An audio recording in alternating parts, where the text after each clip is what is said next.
say welcome. I will be very short because I'm not the person of interest in this room. Yeah. So I'm very proud and honored to welcome today Philippe Mansel, that you know. My dear friend Mr. Kuneralp, who is one of our best experts in Istanbul of this topic and many other issues.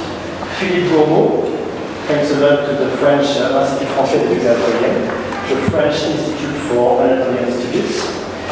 Thanks a lot, and once again to our special guest coming from London, dear Mr. Mansel. Nous sommes en France, we are on the French territory, so I will just express a few words in French. Pour vous dire bienvenue, merci beaucoup d'être ici, c'est un très très grand plaisir de vous avoir. Je ne l'ai pas mentionné en anglais parce que je voulais d'abord les mentionner en français, nos amis levantins de l'association Levantine présente ici. Merci infiniment à eux d'avoir eu l'initiative et l'idée de cette conférence discussion. Voilà. Thanks a lot to our Levantine friends. I wanted to mention them in French language first for historical reasons. Donc encore une fois, je suis persuadé que ça va être une conférence passionnante qui revient sur l'histoire diplomatique et aussi la grande histoire dans cette ville extraordinaire et cette ville-monde qu'est Istanbul. What's the best place in the world to talk about international diplomacy than Istanbul? And also, if I may add, is it a better place, perhaps the British Palace, but than the French Palace or the Dutch Palace, than this place to discuss diplomacy, history, and the very, very intense and rich relationship between Turkey, the Ottoman Empire, Europe, France, and other countries. So, have a good conference. Enjoy. Thanks a lot for our special guests for being here today with us. Thank you and welcome.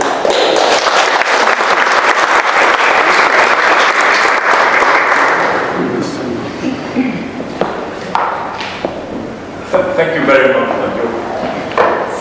Thank you. Yeah, welcome to everybody. Dear Consul General of France, Olivier Gauvin.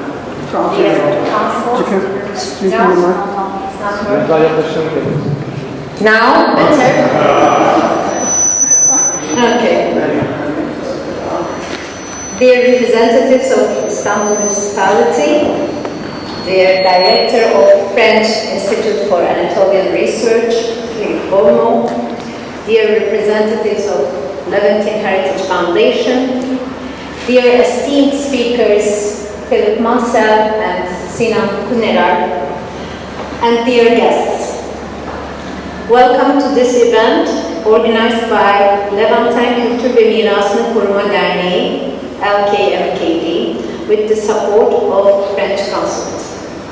On behalf of the association, we are very pleased to welcome you here today. Without taking too much of your time, I would like to briefly talk about our association and its fields of activity. Our association was established in December 2021, so rather a new association, with the mission of leaving a mark on the future by the heritage of the past. It aims to research, promote and preserve the culture and heritage of Levantine communities, which have made significant social, cultural and economic contributions in these lands from the Ottoman Empire till present. However, the history of the association dates back much earlier than 2021. Started in 2014 with the mediation of the representatives of the Board of Trustees of Levantine Heritage Foundation and with the support of a team of volunteers, many of whom are present here today. This foundation has organized many events to reveal Levantine culture and heritage.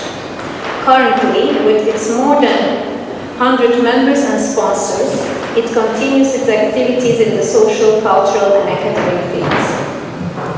Among the activities carried out so far, we can count the Beyoğlu Levantine Conference Series, online conferences held regularly every month, excursions, Christmas dinner, theater, and other social activities that are the core elements of Levantine culture. The main principles of our association are as follows. First and foremost is the open door policy, through which we welcome all people interested in Levantine culture and heritage without any discrimination. Second is growing together principle. We deliberately seek for partnerships with public authorities and private associations and develop joint projects in line with our mission. And last but not least, we take the balanced and impartial stance in all we do. We will continue our activities without slowing down in the coming days. In 2024, we will revitalize the carnival tradition, which is an important element of Levantine culture and was an indispensable part of Istanbul's social life in the past. So on 10th of February next year, we would be delighted to see you all among us at this carnival that will be held at the historic Pera Palace Hotel. Coming to the theme of today's conference, Istanbul, diplomatic capital of modern Europe. I would like to highlight that the Levantine community, composed of different European nationalities, had played an important role in the development of Istanbul as a diplomatic center. Undoubtedly, the district of Beyoğlu and the consulate building in which we are currently located are the witnesses of many important stories, activities, and events. Therefore, it's a great pleasure and honor for us to hold this event here today. In this event, we are hosting two important speakers, Philippe Mansel, who has supported us in the past events as well, thank you, and Sinan Kuneralp, our honorary member and founder and owner of the ISIS Press. And thank you, Philippe Bourmaud, for the moderation. After the talk, we hope to have the opportunity to get to know you all at the cocktail in the garden. On behalf of the Board of Directors, I would like to extend our endless thanks to the French Consul General, Olivier Gauvin, for giving us this opportunity. Thank you. To Philippe Bourmaud for moderating this event, for the entire French consulate team who worked hard for the organization, to Arcas Holding for supporting us in this event as in the past, and to our dear speakers Philippe Mansel and Sinan Kuneralp. Hope to have a pleasant and fruitful event together. Thank you.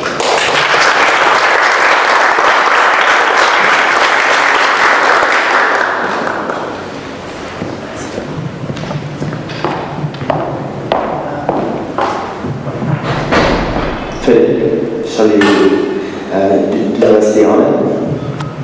Thank you very much all for coming, and thank you so much, Olivier, Sinan, and Philippe, and Mario and Patricia, for everything you've done to make this evening possible. And indeed, thank you all for coming, because you yourselves in the audience are part of the theme of this evening. Everybody here is, to some extent, a product of this extraordinary French-Ottoman, French-Turkish alliance. And I'm just going to introduce it briefly, and then we will have a debate and we'll be open to discussion. And please don't hesitate to ask questions. And once when I was writing Constantinople, I asked an old lady, I think her name was Leila Duran, who had been here before 1914, and I said, what was it like? And her answer was, it was all French. Everybody spoke French. And I'm sorry tonight isn't in French, but that's another evening. And people have often asked me, why do you write about both Ottoman and French history? Well, I think they're so linked, they're so intertwined in ways we have almost lost count of, that they're almost the same subject.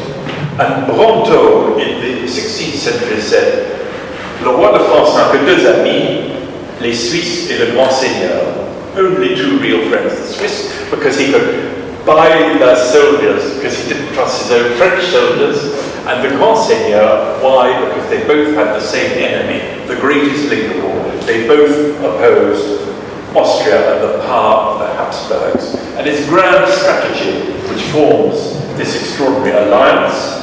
And from the very beginning, the reign of François Ier, There is an embassy there, more or less on this site, I think.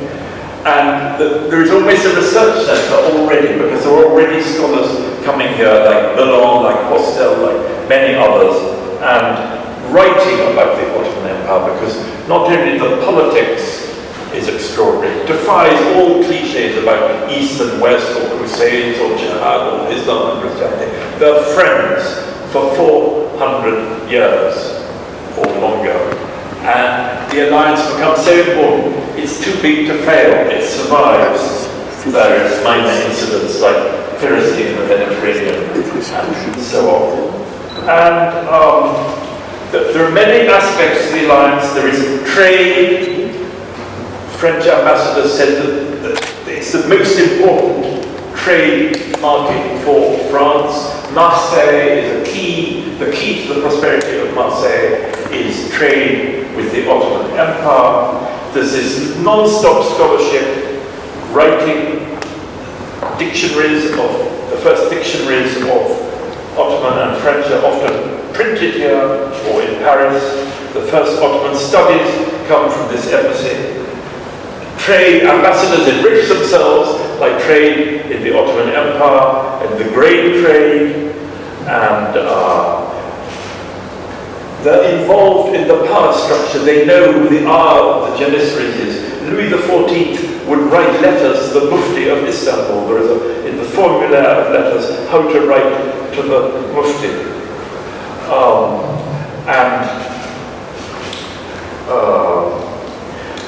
Incredible pictorial record as well as a book record. We have the portrait of Vergennes in the palace, but I recommend you should all go and see the portrait of Vergennes in Ottoman dress, the French ambassador 1768, portrayed as an Ottoman, which is in the Musée de Pera up the road.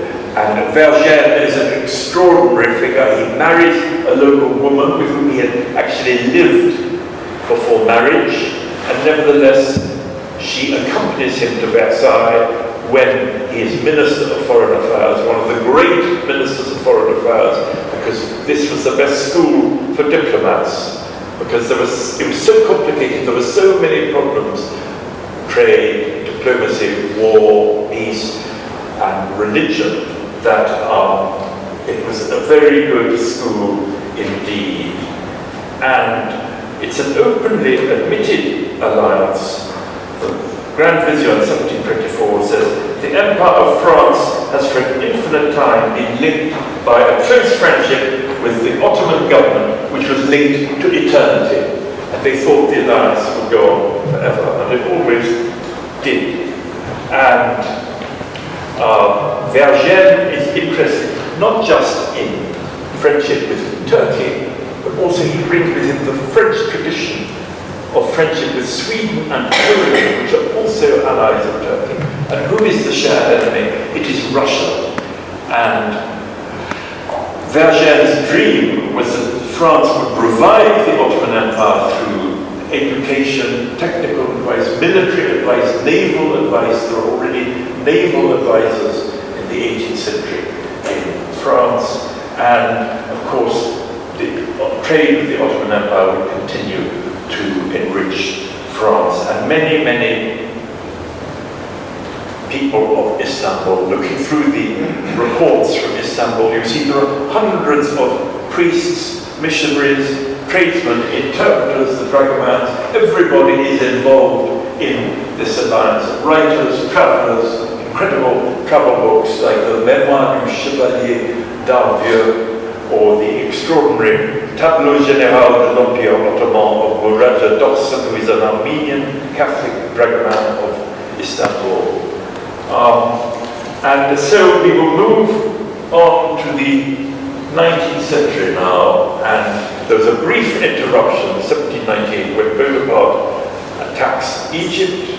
Some people are imprisoned in the Seven Towers, but the alliance goes on in many different forms in the 19th century, and indeed it has an apogee, which we will talk about later, in the Second Empire, when the Sultan himself comes to a ball in this building, doesn't he? And I think I will end on that happy note, because the aspect of the diplomatic history which is often forgotten is the social life, the receptions, the balls, which are an essential part of a diplomat's job, whether they liked it or not, they had to entertain.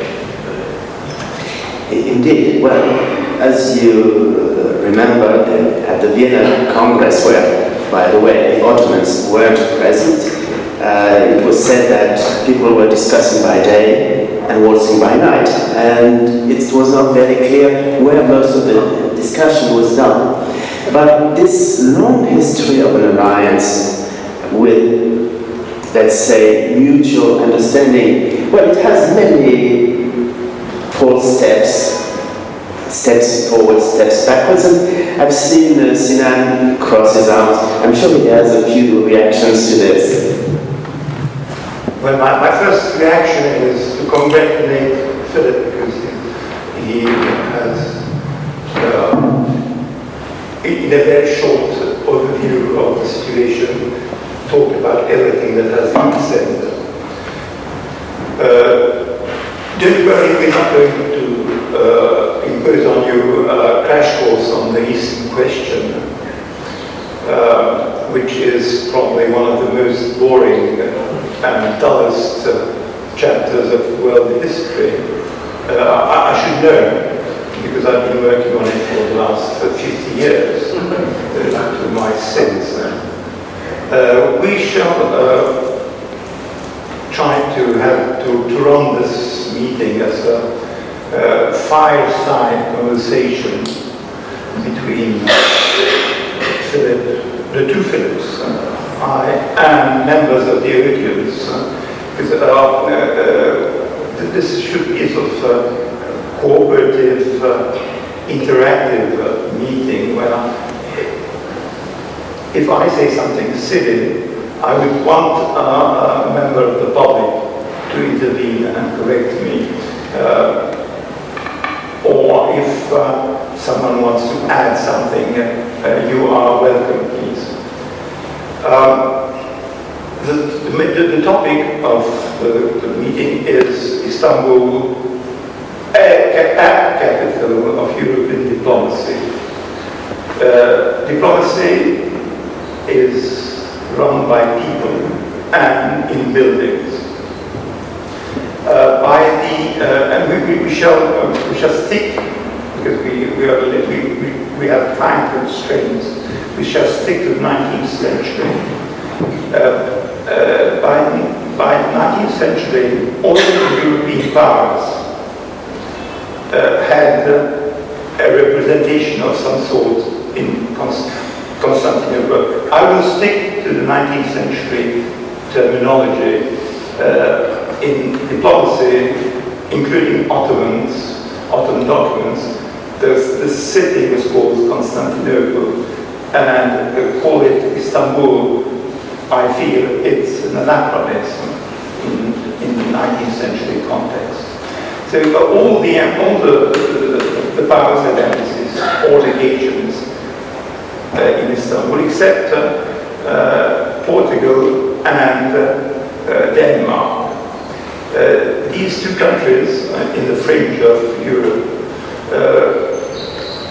at one point or another opened embassies, representations rather, but had to close them down for budgetary reasons and lack of bilateral relations.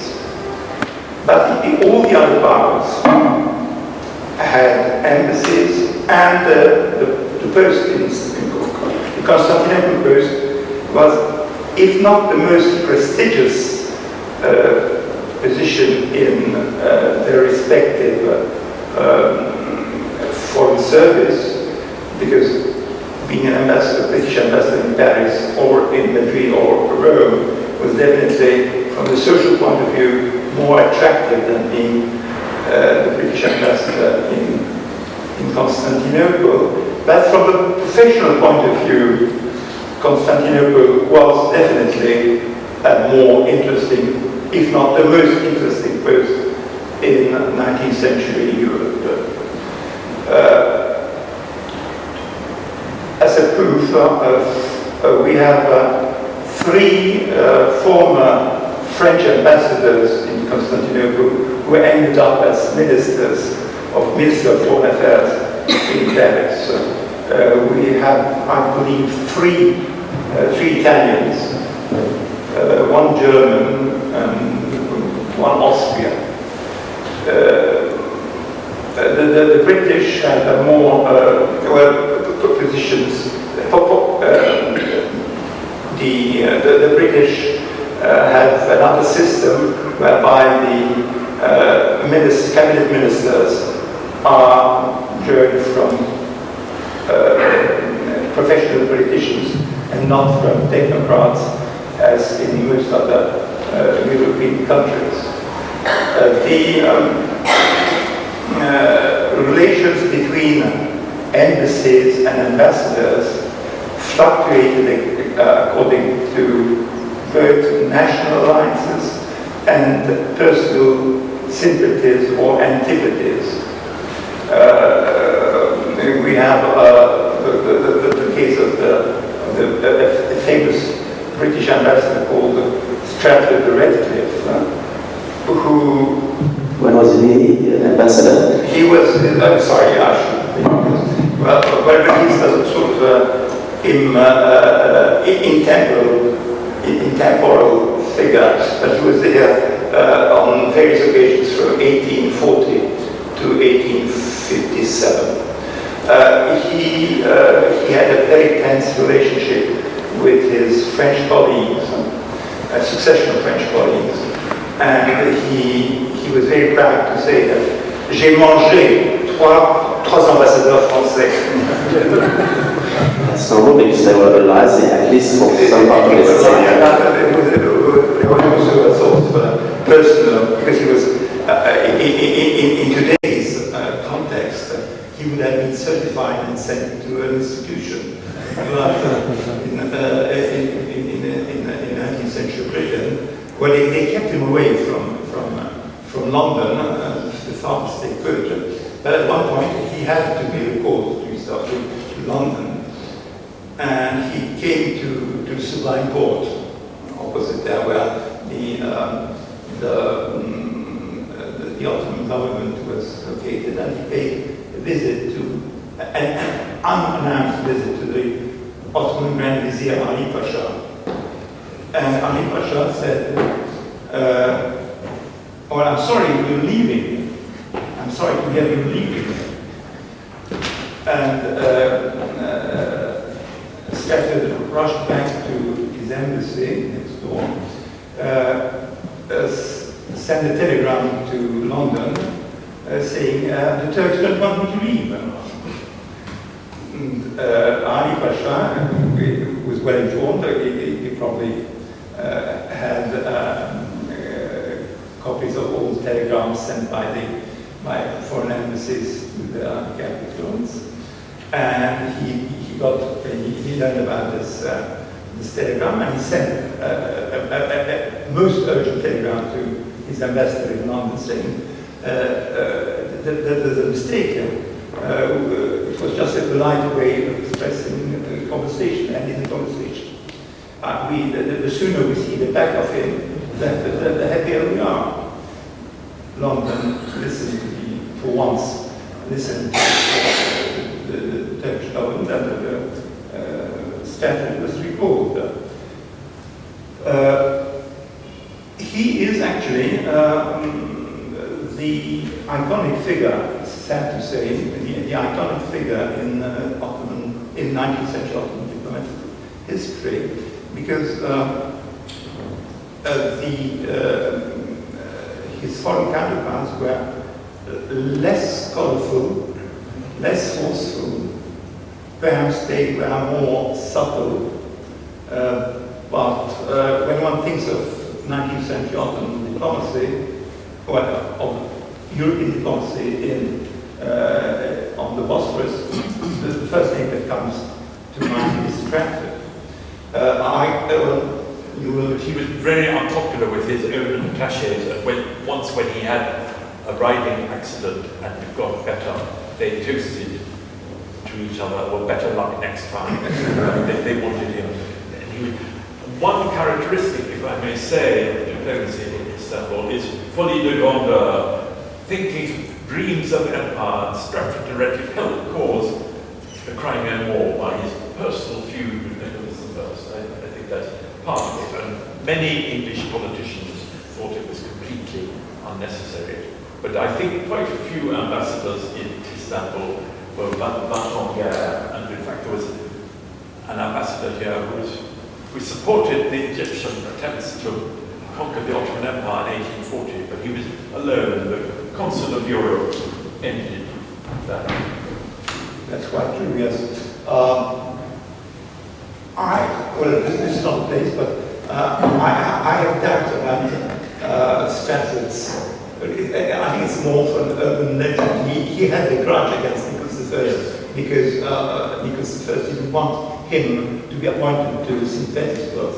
But I don't think he had the stamina to declare war. But he pushed it, and he talked to journalists, he whipped up the press. He whipped up the press, but the government was lukewarm about entering the war. The French were, I think this is going to end up in a Philippe representing Britain and I as honorary Frenchmen representing it would be the other way around. Represent France. But we have a more attractive figure than Lord Stratford, who is the Empress Eugénie herself, who came to this building. Yes, she did, of course, but her impact on diplomacy was negligible. When she came to Constantinople to do this, not because she paid a visit to Abdulaziz, but she came here on her way to Egypt to inaugurate the Suez Canal. She had an impact on the ladies of Istanbul. This is what we want to believe. This is what we will. And one can say that the French fashion courtiers were already very much active in Istanbul before the Empress came. Well, that's a very interesting theme underlying here, because we're often familiar with some figures of ambassadoresses who came here, and one of the most famous is Lady Mary Montagu, famous, who have promoted in the early 18th century inoculation, to vaccination. But basically, these ambassadoresses were at least as immune with themselves and powerful as their husbands, and they tried to play a role with the same rival race underlying. Absolutely. Anything to add? I'll jump on the train afterwards. And to give better parties, they would go up to Tarabya every summer. Embassies would displace themselves, lock, stock and barrel, and the whole diplomatic life of intrigues and deals, negotiations, and indeed often marriages would continue up the Bosphorus. There was a summer embassy in Tarabya as well as the normal embassy in Beirut.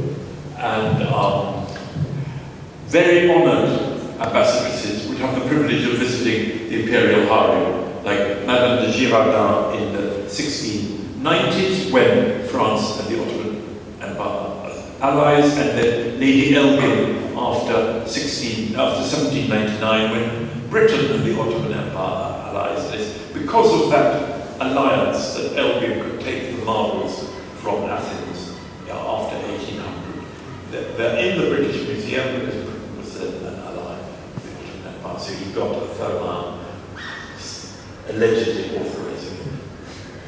Well, since you mentioned Lady Elgin, there's a funny story about her. She must have been a very enterprising young woman. She had just got married at the age of 22 to her husband, and she was pregnant on her way to Constantinople.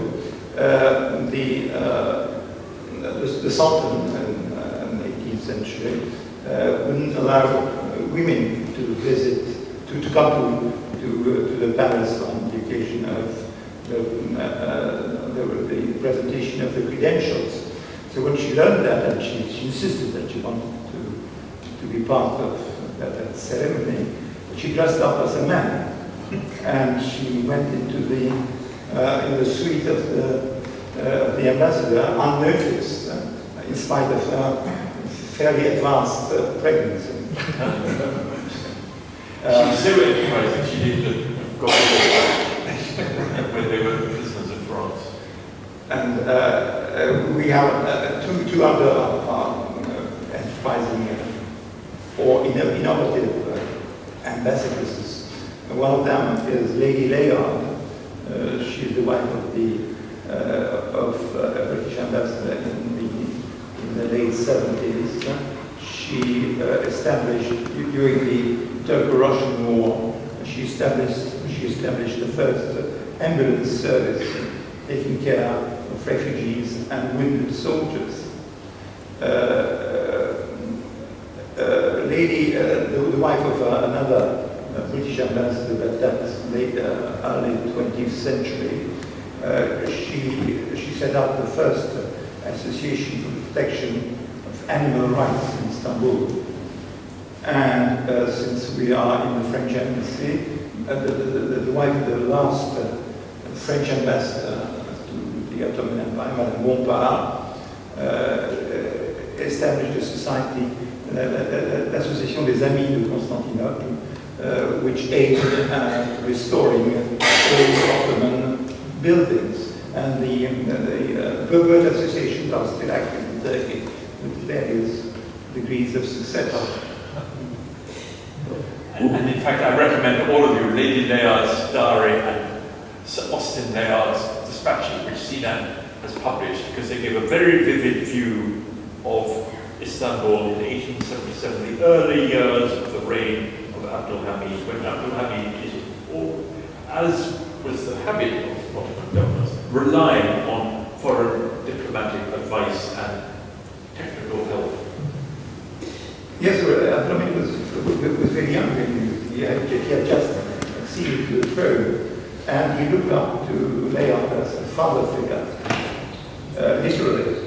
And he would go and cry in Lady Layard's lap almost, because it was a dramatic period of Ottoman history.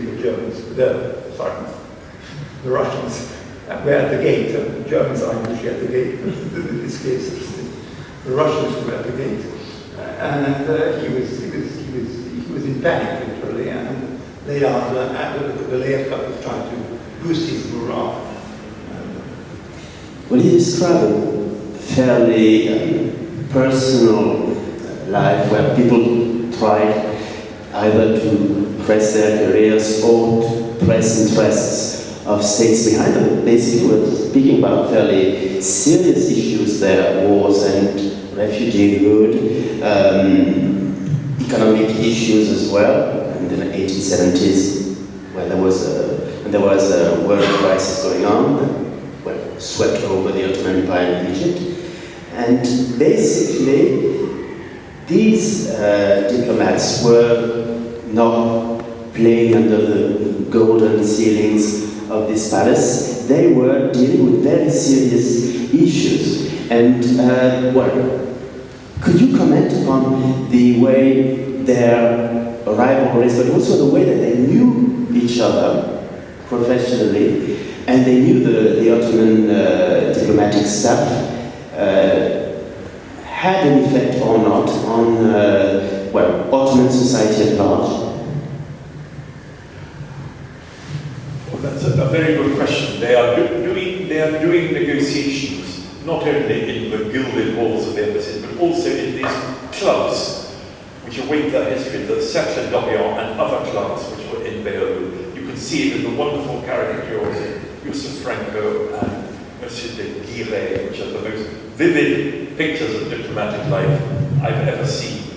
And I would say it shows that there was not only competition, but also agreement, and Europe really agreeing to support Empire after the Crimean War, for example, or to carve up the economic benefits so that Germans wanted the British to be partners in the Baghdad Railway.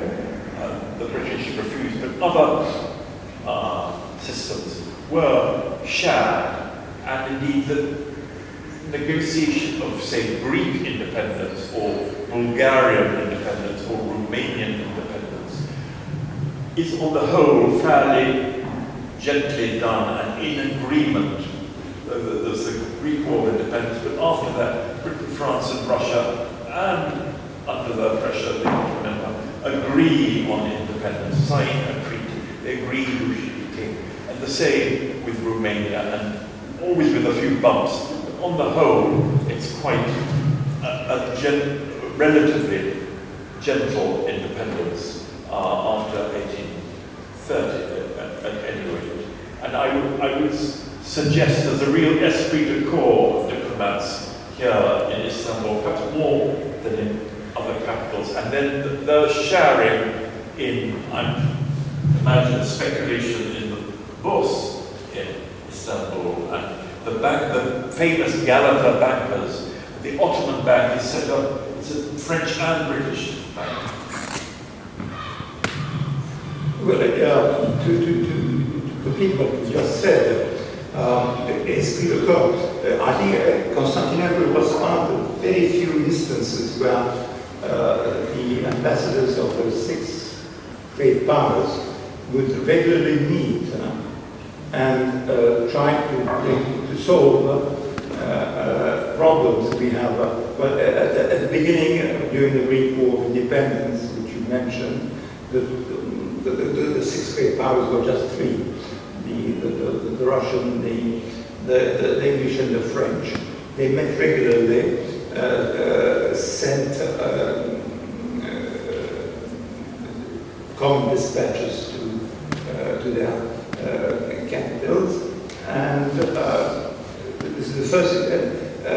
Later on, every 4 or 5 years, when an issue broke out,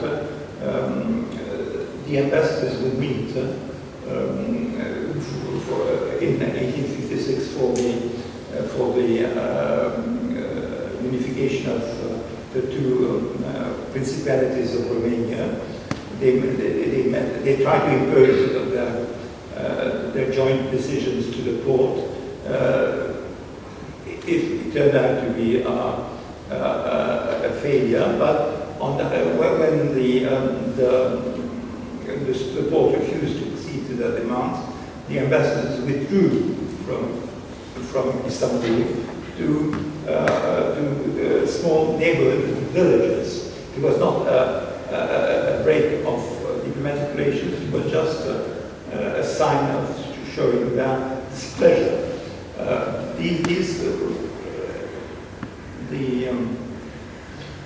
This went on till 1913, when the same great power representatives met in London this time to try to bring an end to the Balkan War.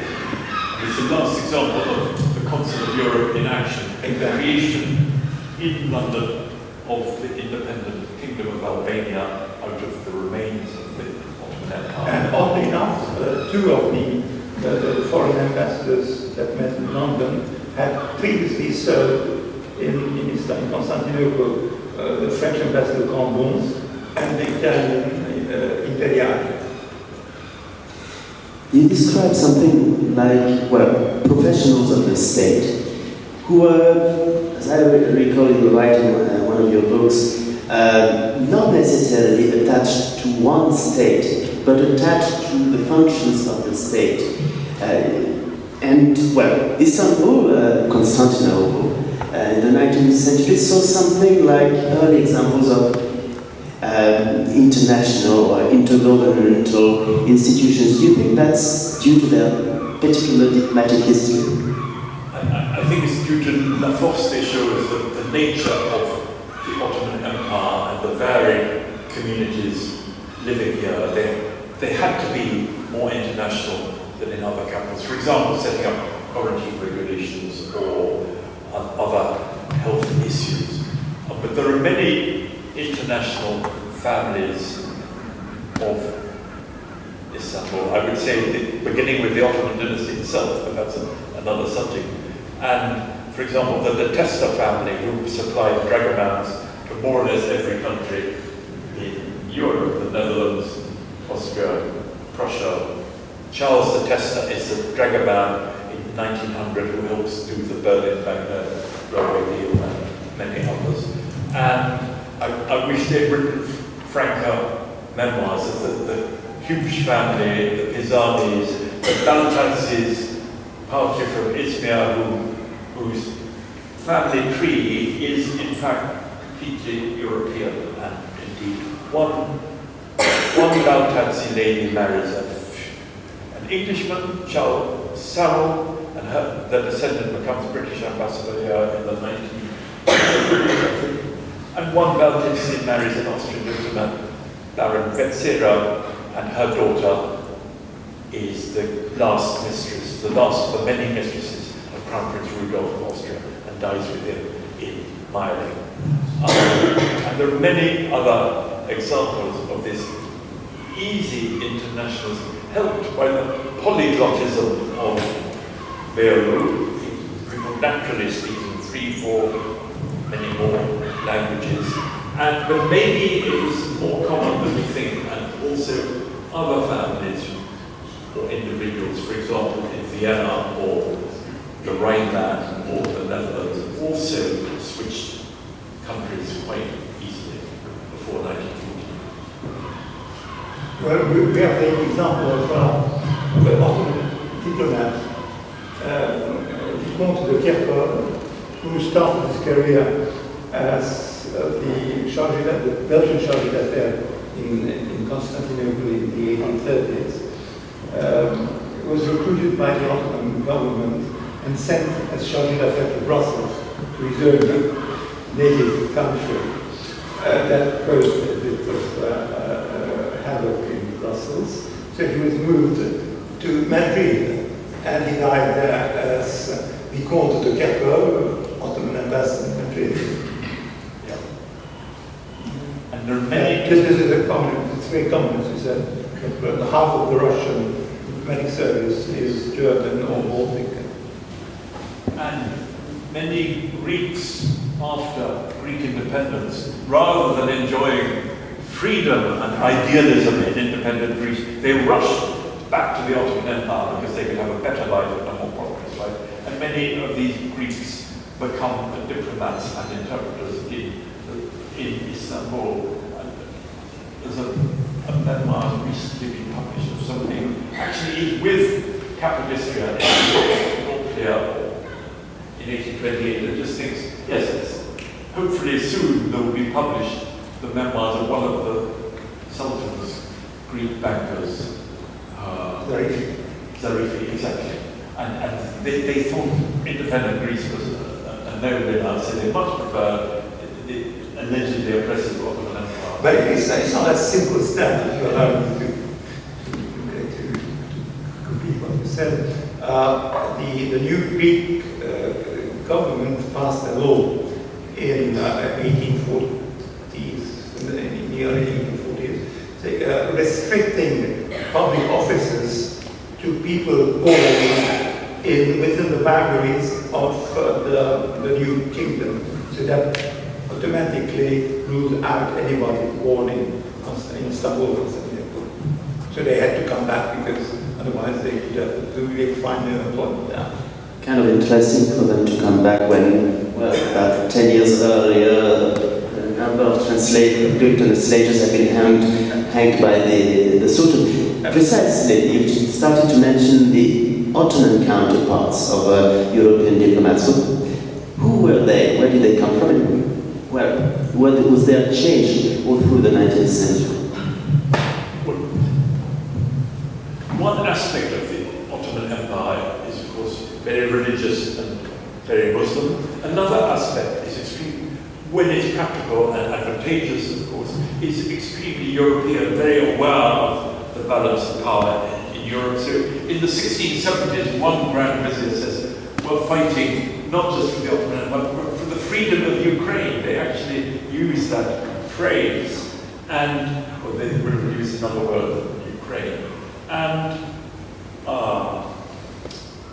the Ottoman, briefly grabbed, is it Ahmed Vehbi Pasha, who had the library of the Ottoman? He sees things in a European context. He said it is mad for Europe to want the last Ottoman forces to leave Belgrade in 1867. Were there for the peace of Europe. And maybe in 1914, some people might have remembered that. I think all countries, when they're strong, maybe they don't need alliances to talk about Europe so much. When they're getting weaker, they of course rely on friendship, and they relied on France. They relied on France for very practical things like anchors, which the Ottoman Navy didn't have, and later they relied on in the 19th century, and on foreign investment, foreign bankers. We mustn't forget the financial aspect.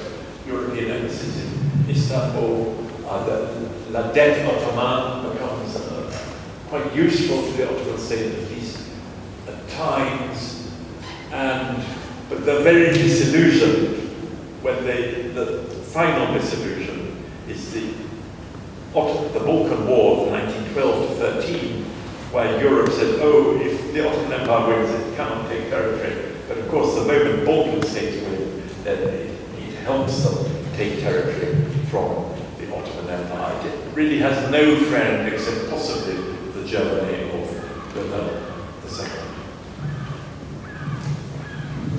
Well, I think it was the French ambassador Bourmaud who came to the Grand Vizier saying that Cambon, who was one of the great French ambassadors, not only in Istanbul, but he stayed 20 years in London after Istanbul, after Constantinople, but he never learned English. He stayed 20 years, never learned English. That's interesting. The times. So many English. And it's funny because the British foreign minister of the time, Grey, didn't know any French, so it was complicated, but it didn't prevent the Entente Cordiale to be negotiated. Yes, well, I'm drifting, I think. Yes, the Cambon, when he was in Istanbul, said to one of the Grand Vizier, we, the representatives of the 6 great powers, we're trying to do everything we can to support you. But if you decide to commit suicide, that there's nothing we can do. That complements what we just. Another example of the Ottoman Empire feeling European is 1840 appealing for diplomatic support of Europe to stop Muhammad Ali advancing in Syria and further. So Europe was very useful to the Ottoman Empire, and the French language became very important as a vehicle for the modernization of the Ottoman Empire. You can see Mustafa Kemal's classroom in the Military History Museum in Istanbul. There's a lot of books in French already in the 1880s. Absolutely, yes. The thematic language of the Turkish Foreign Service was French.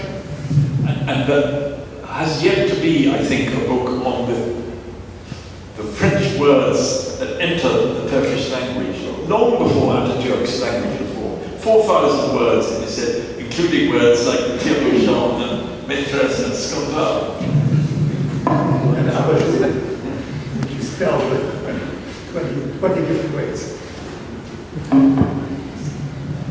Well, I suggest maybe we might conclude on these special relations that were drawn here, not necessarily in a polarized manner. There were polarization, obviously, and we mentioned the French versus British. At times it was Austrian versus Russia as well. That played out here. But would you say that there has been a possibility of that spirit of diplomacy in international diplomacy to this day? Or is this just an object of nostalgia that we are dealing with here? And was there really, through professionalization of diplomacy, etc., something very different in ways of doing diplomacy that would be? I think Philippe would agree with me that circumstances are so different that we can't compare. Would you agree? Yes, it's very, very different. But Well, we've got the spirit a number of professional diplomats. The spirit of cooperation was very much there at the foundation of NATO, at the foundation of the European community, and indeed the French-British alliance in 1914 and in 1939. And if you read Churchill's speeches or Edward Grey's speeches, they are about Europe just as much as about Britain. So there was always a real feeling of Europe. It's maybe slightly less now. I was speaking against Brexit, so what can I do? Olivier. Thanks a lot again. May I ask you two questions, both of you? You mentioned the fact that diplomacy is a lot about persons and buildings, places. And in this very building, you can find a big red chair right over there. Could you tell us a bit more about the story of this supposed story of that chair and the visit of Sultan Abdulmajid I after the Crimean War? Second question is very, pretty well known, I think, in the audience. Is about Ahmed Pasha, Kumaraja Ahmed Pasha. And you can find and see his statue in the garden. The garden will have a cocktail after that. Could you just tell us a bit more? Because that's a very interesting story, which, in my opinion, tells a lot about the fact that in that time you could switch very fast from one country, one citizenship, not one citizenship, but one country to another one. And second, that the strength of the alliance as well between France and the Ottoman Empire, because at the end of the day, after many stories, when he came to Constantinople, he became a very close, quite close military advisor to the Sultan. So it tells a lot about, I think, the relationship between our two countries. Yes, well, I think Sultan Abdulmajid is a very interesting figure. He's been underrated. He is said to have been an abonné of the Revue des Deux Mondes. I don't know if that's true. Sinan would know. But he certainly loved the music of Rossini and Donizetti. He goes to the opera in Beirut, and he also has his own opera house attached to Dolmabahce Palace, which no longer exists. And it's he who begins the liberalization and modernization of the Ottoman economy and many other aspects of the country. And indeed, he makes Istanbul an example not only of Islamic architecture, the incredible mosques everywhere, but also of 19th century palaces, because I think there are more 19th century palaces in Istanbul than anywhere else in Europe. Dolmabahce, Beylerbeyi, Abdulaziz, Chirag, and Yildiz, and many other kiosks.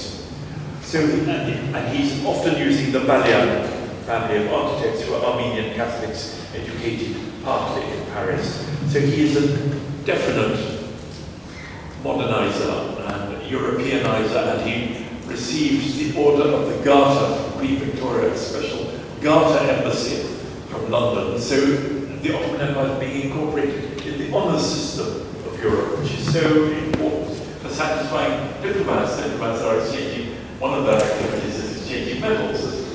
And so there are Ottoman medals given to foreign diplomats and foreign medals given to Ottomans. And Ahmed Pasha, the great Conrad, yes, he is another example. He's an unusual example of a French officer coming to serve in the Ottoman Empire as early as the 1730s, basically because he was completely impossible in France and Austria. But many other people made their careers in Istanbul for financial and personal reasons. And there was the Osterrock family, and Sinan must have known some of them. And then the colleague of yours, Stanislas, investor. And many other bankers, and their memoirs and letters are slowly being published by the ISIS Press, also by the German Institute, and in other series. And you see this incredible varied life in Istanbul, which you also see in the caricatures of Franco. Every night there's a party at an embassy. But to come back to what Olivier asked, Abdul came to the embassy on the occasion of he would see also the comptoir of the Légion d'honneur. And I, right offhand, I can't remember if he went first to the British embassy or to the French embassy. It might have been at a few weeks. I think he first went to the French embassy because it took more time for the Brits to send the Garter, which required a more sophisticated diploma and address. So he probably, you have the primacy there. I do, thanks for that, but I'll check. About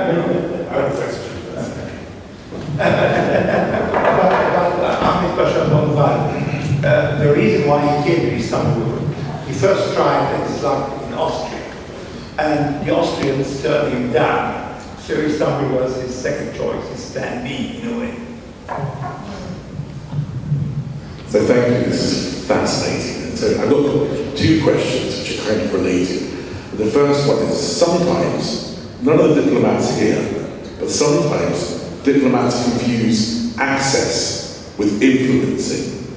And you gave a really solid example of when a diplomat was not great at influencing, in your view, the Stratford Calais examples. But can you point to any time or any kind of epoch where one of, say, maybe the Netherlands or the French or the British really locked down that influencing? And did that then translate into anything that was led to outcomes that were beyond transactional? Well, this is a very complicated question. Offhand, the only example that I can think of, a foreign ambassador in Constantinople trying to unsuccessfully influence his own government is when Austin Layard, during the Turco-Russian War, first weeks of the Turco-Russian War, tried to drag his own government into the conflict. Of course, unsuccessfully. Does this answer your question? The actual reverse. It's actually an ambassador, a diplomat that really did have impact and influence with the Ottoman court here, and that achieved things beyond kind of like. Well, in that case, sorry, I misunderstood your question.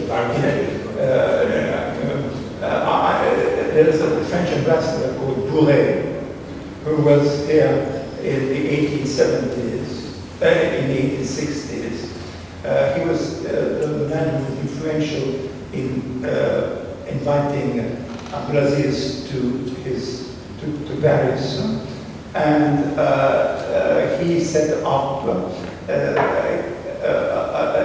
a series of administrative reform projects that he submitted to the Ottoman government, and which were mainly adopted, one of them being the establishment of the Gambard's School, the Council of State. And Bourmaud had definitely an impact on Ottoman administrative history. And I think some French ambassadors in the 18th century. It is said that the French ambassador in 1768 encouraged the outbreak of war against Russia, which became a disaster for the Ottoman Empire, but it was part of French policy to try and prevent Russian expansion, particularly in Poland. And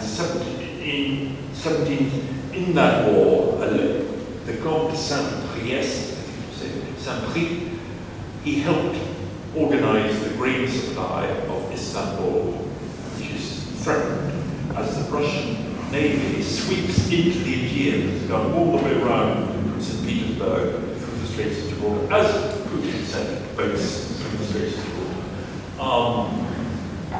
And there are many other examples of real influence. There were kiosks, even before the 19th century, there were kiosks up the Bosphorus where ambassadors would meet informally with the Grand Vizier, off the record, with their interpreters, and pursue the national influences. And we have also another French ambassador during the Napoleonic War. When the British Navy tried to force the Straits, Sebastiani, the French ambassador, organized the defense of the city with the help of the Spanish colony. And it said there were constant meetings with the future Selim III in the 1780s, encouraging his plans for reform, with unofficial meetings with French diplomats. There is a correspondence with Louis XVI between him and Selim III.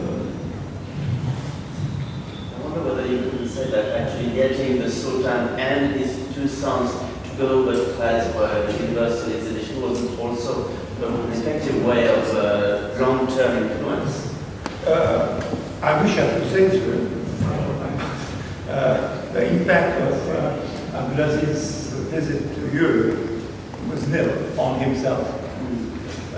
He was so happy to come back. And throughout the visit, he kept threatening his suite, saying that I am going back, I'm finished, I'm through with this, I want to go back. And Fuad Pasha, the foreign minister, was working with Bourmaud, the French ambassador. Please, Your Majesty, this is very important. It's the prestige of the empire that is in question. Stick to it, and we'll be back in Istanbul in a month's time. So it was very different from his Persian neighbor regarding travel. Absolutely.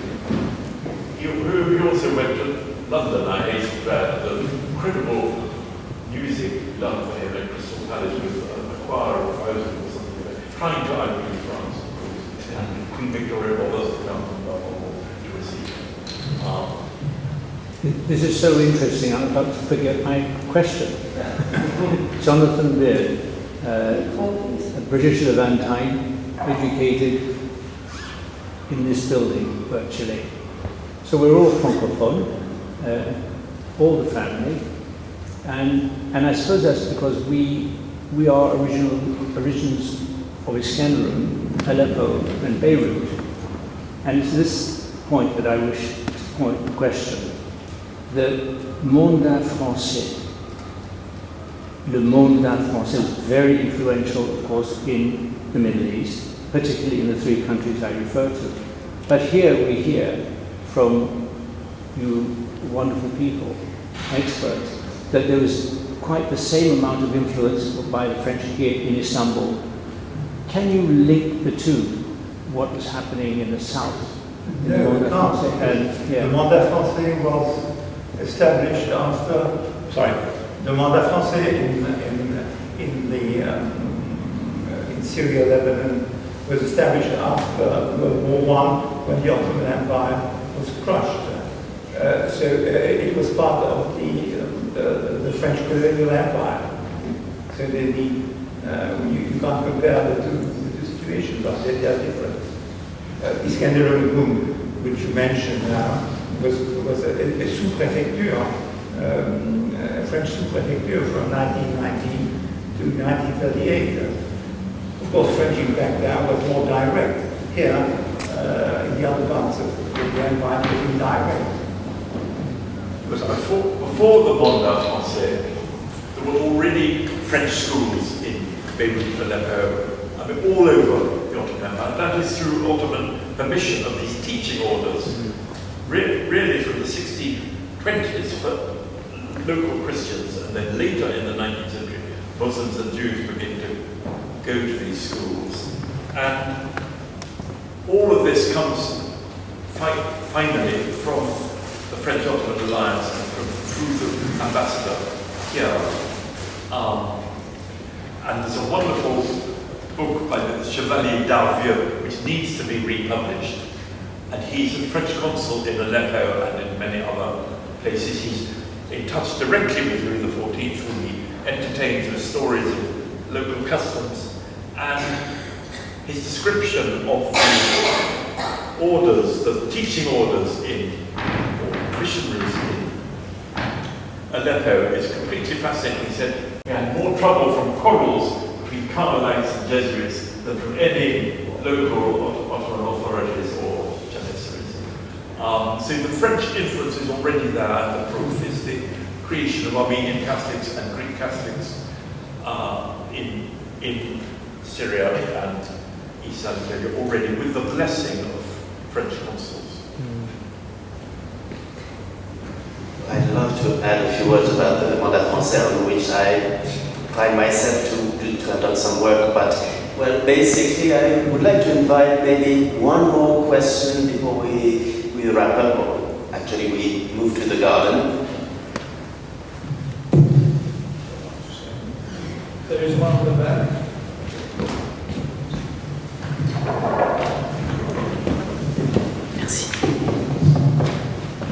Thank you very much. Just one question. As we think Istanbul as the center of Europe, where will be the borders now? Because Istanbul is Constantinople, this is also Istanbul, but it is far further gone, in last 30 years. It's called as Istanbul, but it's not only Istanbul, it's Constantinople, Pera, and other cities. Where should be the borders of the new capital? If you think city of London of Istanbul, where should be the borders?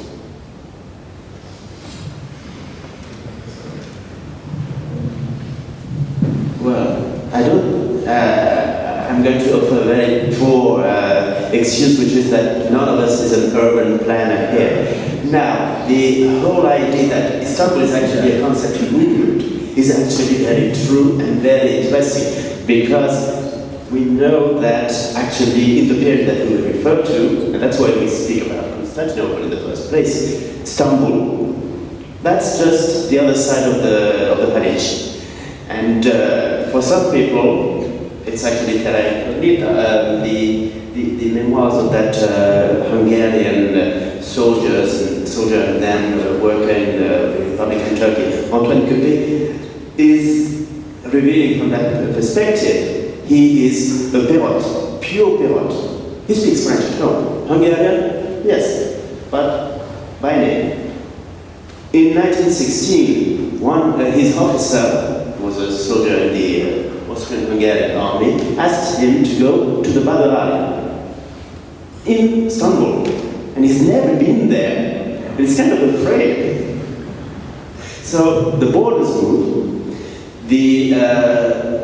The question of what the metropolis of Istanbul will become is one that has to do, I guess, with the type of development of transportation this city wants and needs. Do we want? Okay, I'm going to go into a conversation which is not mine to make, but my colleagues who are in urban studies. So I beg you to let me stop here. And the problem with demography. I mean, will the birth rate go on here now? Is it already started to decline? It has. New buildings actually full of people. And there are several centers in Istanbul, I think. It's not a mono-central city. You have people who speak ironically, but still of the Republic characters. We're done? We're done. Okay. Thank you for your patience. We would like to thank our guest speakers.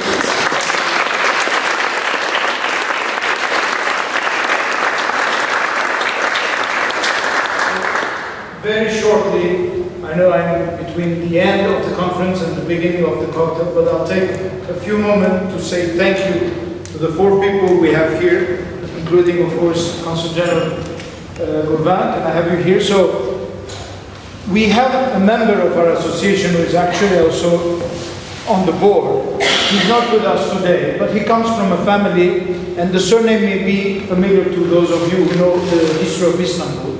Sebah Joyer, the first photo studio, right? And our colleague comes from the Joyer family. And he decided to start collecting all the originals, all the original pictures. He's not with us today, but we have original photocopies of a very nice picture of the palace for all of you, okay? On behalf, of course, of the association. Very simple, everyone is equal, but we'll serve, of course, with very much. Thank you.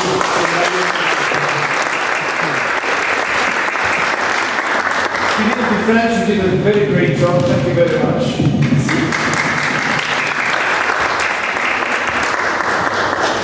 And then, of course, Philippe Mansel. Thank you very much. And Sinan Kuneralp. It's an original photocopy that comes from, let's say, our collection, we may say that. And on behalf of the association, everyone here, thank you very much for hosting us here. We know what it means. It's friendship, and thanks again. Now, we can all proceed to the garden. We have a refreshment, and then you can connect one-to-one with Mansel, Kuneralp, Consul General, and Philippe, and ourselves. I think thank you.